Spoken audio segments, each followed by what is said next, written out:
think the song in some ways is responding to this idea that we're kind of living in a time when people's more extreme beliefs are starting to really kind of get mainstream attention. You know, social media would be something that people would use, and they could say something shocking, and it would get like a little bit of media attention. And I think that has now become like exaggerated to you know, to the world of politics and world power. You know, and I think that's what's so frightening. But bigger than that, I think the song is just generally about what it feels like when you're in a situation when somebody else's belief systems, which you feel to be completely wrong or have no scientific basis, have a lot of dominance over your life. You know, I think really it's about that feeling of sort of frustration that people can get when people who believe stupid things are very powerful. You know.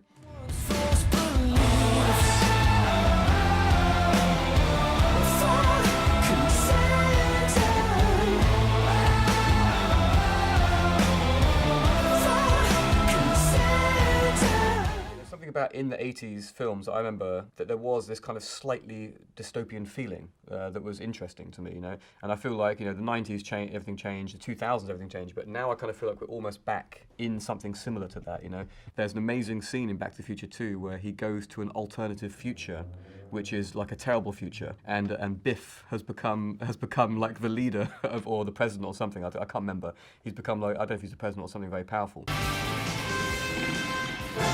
Ladies and gentlemen, welcome to the Biff Tannen Museum. But there's something about that which is really strange, strangely connected to the modern times. It's like we are in that alternative, strange future now. So for me, going back to some of those films and some of the dystopian visions that those films have, has a real resonance to the current times we're living in. You know.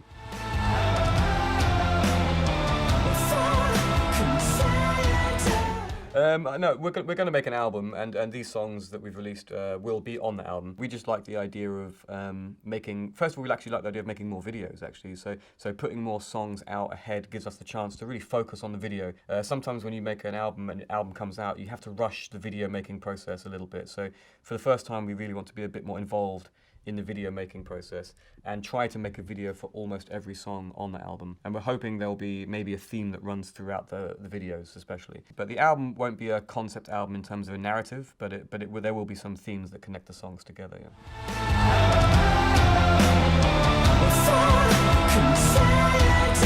Yeah, we're focusing on the studio and focusing on making new music, but we're just putting in like, maybe every month we do like one concert or two concerts maximum, probably just one, where we're kind of keeping our energy and keeping our relationship to playing live and maybe having some of that energy in the studio. So this year, you know, this will probably be the only show we do in France this year.